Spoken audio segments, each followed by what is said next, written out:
Today we're going to look into the Kings of Portugal, the first dynasty. The first dynasty lasted between 1143 and 1383. It has 9 kings. The first of those kings was Afonso Henriques, called like so because he was the son of Henry, Count of Burgundy. He became known to history as the Conqueror and was born possibly in 1106 and died on the 6th December 1185. He married Mafalda or Mathilda of Savoy.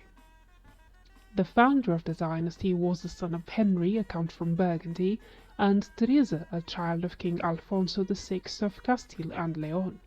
He became the heir to the county of Portugal and fought for its independence, which was only fully recognized in 1179.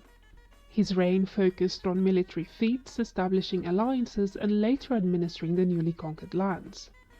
He waged war against the caliphates in the south and his cousins in Castile and Leon. He was succeeded by his son, Sancho I, called the Populator.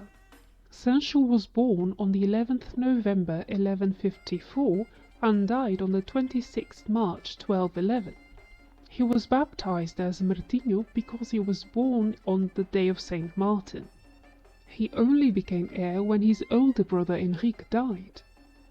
His reign was also heavily dedicated to military feats. With the ongoing conquest of the south of the peninsula, land was won and lost. He focused on populating the conquered lands and gave new privileges to some cities and councils. During this reign, peace was temporarily established with Galicia, but relationships with the papacy deteriorated. He was succeeded by Afonso II, called the Fat or the Leper. He was born on the 23rd April 1185 and died on the 25th March 1223. He was married to Urraca of Castille. This king was more of an administrator than a military man. His reign focused on internal matters, the law and diplomacy. He sought peace with Castile and a new corpus of laws was created. He also sent a contingent of Portuguese warriors to fight in the famous Battle of Navas de Tolosa. Afonso tried to restrain the privilege of aristocracy and the clergy, and this led to conflict with his family and his eventual excommunication by Pope Honorius III. He was succeeded by Sancho II, known as the Capuched or the Pious.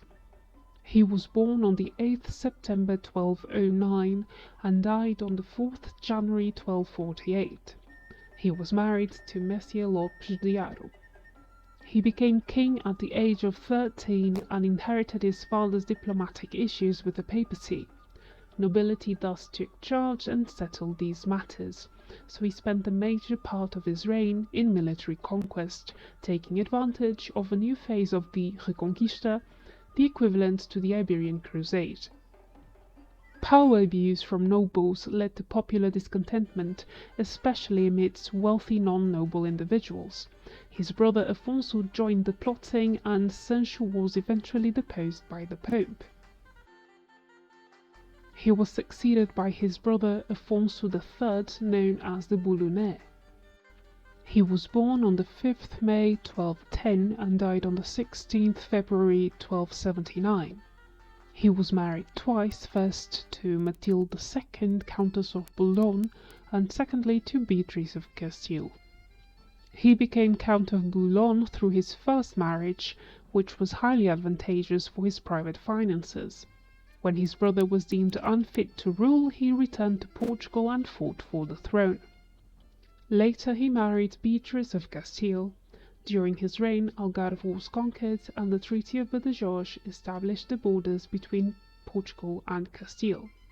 He also focuses on administration, especially in the cities, and developed good relationships with merchants and some sectors of nobility. However, his decision to tax the church leads to his excommunication.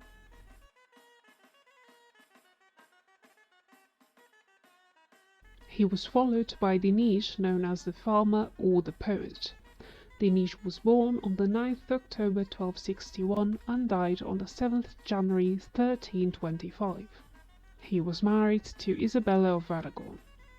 His reign was very long, and throughout it Portugal developed because there was no land to conquer to the south, so administration became the focus. Forests were planted, trade deals were made, including the first trade deal with England, and the Bolsa de Comercio for trade was created. Mines were explored, the Portuguese language developed further, poetry flourished, and the first university was founded in Lisbon. Later it moved to Coimbra. During his reign, power was centralized further.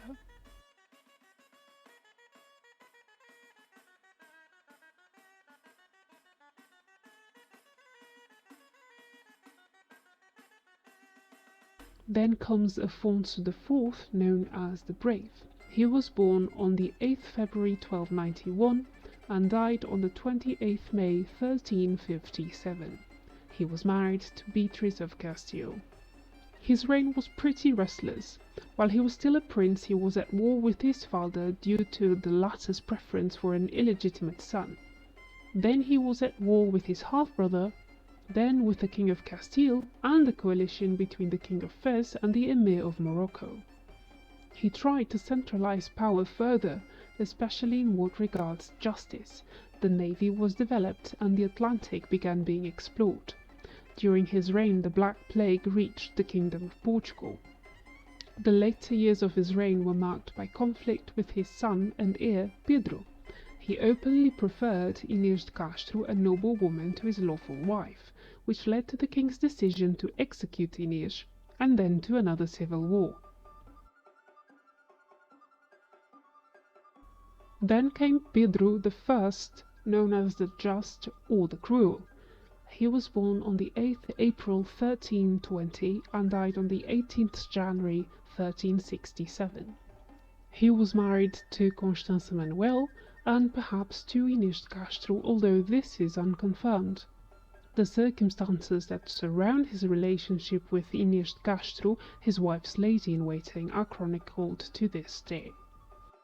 The 10 years of his reign were fairly prosperous. The king liked to enjoy himself at banquets and dancing, and also had a keen interest in exerting very personal forms of justice. He was thought to have a restless, violent character, but the prosperity of the decade made him extremely popular. He was generous towards nobility and conferred some titles.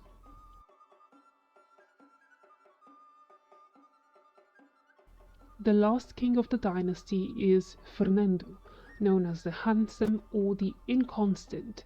He was born on the 31st October 1345 and died on the 22nd October 1383.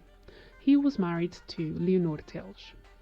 The initial prosperity of his reign led Fernando, who disliked courtly life, to go to war for the throne of Castile. He invested in agricultural measures like the law of the Sesmarias to avoid uncultivated lands. Shipbuilding and ships get protected through the Companhia das Naus, which worked as insurance. University was developed, castles and walls were built and repaired. His reign sees the Papal Schism of 1378, in which Portugal oscillated in support of Rome and Avignon. Through his alliance with John of Gaunt, he returned to conflict with Castile and involved Portugal in the 100-Year War. His marriage to Leonor Telge was very unpopular. They had no sons. At the time of his death, his daughter Beatriz was married to the King of Castile, which opened the dispute for the throne of Portugal and threatened independence.